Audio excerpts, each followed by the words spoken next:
25 मार्च 2020 को अफगानिस्तान की राजधानी काबुल के एकमात्र सिख गुरुद्वारे पर एक जबरदस्त इस्लामी आतंकी हमला हुआ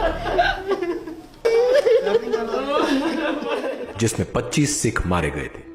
वैसे अफगानिस्तान में गैर मुस्लिमों की हत्याएं और उनके पूजा स्थलों पर हमले कोई नई बात नहीं है, लेकिन 25 मार्च को हुए इस हमले के बाद से दुनिया भर की और विशेषतः भारत की सुरक्षा एजेंसियों की नींद उड़ी हुई है। कारण है कि इस हमले की जिम्मेदारी इस्लामिक स्टेट ऑफ खुरासान नाम के इस्लामी आतंकी संगठन ने ली है। इस्लामिक स्टेट ऑफ खुरासान क्या है और ये भारतीय क्षेत्र के गैर मुस्लिमों के लिए क्यों एक गंभीर खतरा है, इसे समझने के लिए पहले इस्लामिक स्टेट को समझते हैं। We'll begin to slaughter your people on your streets.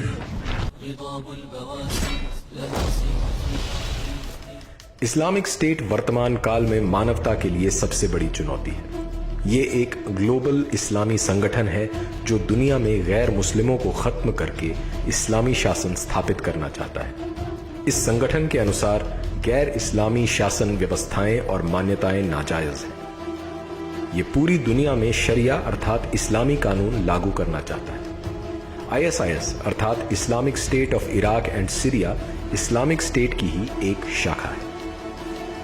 Islamic state एक शक्तिशाली और धन संपन्न संस्था है जिसे दुनिया भर के मुसलमानों का समर्थन मिल रहा है। 1999 में शुरू में ही इस आतंकी संस्था ने 2014 में ग्लोबल कैलिफेट अर्थात वैश्विक खिलाफत की घोषणा करके दुनिया भर के मुसलमानों को इस्लामी शासन लाने के लिए प्रेरित किया। इसके लिए इन्होंने दुनिया को 20 हिस्सों में बांटा है, जैसे Islamic state of Gaza, Islamic state of Libya इत्यादि।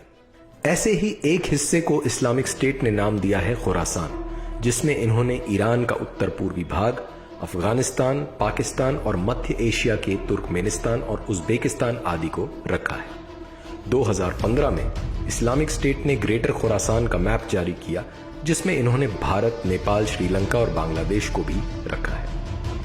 इनका उद्देश्य इस पूरे हिस्से में गैर मुस्लिमों को खत्म करके इस्लामिक शरिया स्थापित करना है। इस्लामिक स्टेट ऑफ खुरासान दुनिया भर की सुरक्षा एजेंसीज के रेडार पर तब आया जब पता चला कि इस्लामिक स्टेट सीरिया और इराक में अपनी जमीन खिसकने के बाद खुरासान को अपना केंद्र बना रहा है। इस्लामिक स्टेट की इस रणनीति के पीछे कई कारण हैं, जिसमें सबसे बड़ा कारण है इस हिस्से की बड़ी मुस्लिम जनसंख्या। पाकिस्तान 96.5%, बांग्लादेश 90.4%, अफगानिस्तान 99.7%, मालदीव्स 100%, इंडोनेशिया 87.2% और ईरान 99.4%। वर्तमान में भारत इंडोनेशिया के बाद सबसे ज्यादा मुस्लिम जनसंख्या वाला देश है और 2050 तक दुनिया में सबसे ज्यादा मुसलमान भारत में ही होंगे। वैसे तो मुसलमानों द्वारा इस्लाम के आरंभ से ही गैर मुस्लिमों को खत्म कर भारत में इस्लामिक सत्ता स्थापित करने के लगातार प्रयास किए जाते रहे हैं, लेकिन भारत में गैर मुस्लिमों के लिए इस्लामिक स्टेट खुरासान का यह खतरा और भी अधिक बड़ा है। सीरिया में भारत के राजदूत रह चुके राजेंद्र अभयंकर के अनुसार इस्लामिक स्टेट के एजेंडा में भारत भी शामिल है। हिंदू बाहुल्य भारत पर कब्जा कर इस्लामिक स्टेट खुरासान पूरी दुनिया के इस्लामिक देशों में अपना प्रभाव बढ़ाना चाहता है। आए दिन पूरे भारत से इस्लामिक स्टेट खुरासान से संबंध रखने वाले आतंकवादियों का पकड़ा जाना इस बात का प्रमाण है कि भारत में इस्लामिक स्टेट खुरासान को मुसलमानों का पूरा समर्थन मिल रहा है। 2019-20 में दिल्ली में CAA और NRC के विरोध में हुए प्रदर्शन और दंगों का इस्लामिक स्टेट से गहरा संबंध था। इसका पता तब चला जब दिल्ली पुलिस ने दिल्ली के जामिया नगर से इस्लामिक स्टेट खुरासान के आतंकवादियों जहानज़ेब सामी और हीना बशीर बेग को गिरफ्तार किया। बैंगलोर में NIA द्वारा गिरफ्तार आतंकवादियों कादिर और नासिर ने बताया कि भारत में इस्लामिक शासन लाने के लिए वे बैंगलोर में कुरान सर्कल नाम का एक समूह चला रहे थे। इस्लामिक स्टेट के अल हिंद मॉड्यूल ने कर्नाटका, तमिलनाडु, आंध्र प्रदेश और केरला के जंगलों में ISIS दाइश प्रांत की स्थापना कर दी थी। इसका पता तब चला जब NIA ने 17 आतंकवादियों के खिलाफ 14 जुलाई को चार्जशीट दायर की। तमिलनाडु की एक मस्जिद में ईद पर बड़ी तादाद में मुसलमानों ने इस्लामिक स्टेट के समर्थन में टी शर्ट पहनकर फोटो शूट कराया व नारे लगाए। ISK के ऐसे ही जाने कितने मॉड्यूल भारत में सक्रिय हैं, जो भारत में इस्लामिक शासन लाने के लिए लगातार काम कर रहे हैं। इनमें बड़े बड़े मुसलमान व्यापारी, gym trainer, students, engineers, doctor आदि सभी शामिल हैं। जिहादी विचारधारा वाले मुसलमान या तो सीधे सीधे इस्लामिक स्टेट में भर्ती हो रहे हैं या गुप्त रूप से इस्लामिक स्टेट के अपने एजेंडा को आगे बढ़ा रहे हैं। विशेषज्ञों का मानना है कि भारत में मुसलमान इस्लामिक स्टेट के लिए फ्रीलांस के तौर पर काम कर रहे हैं। अल्लाह की कसम, इस्लाम एक दिन के लिए भी अमन का मजहब नहीं था, बिलाशुबा इस्लाम किताल का मजहब है।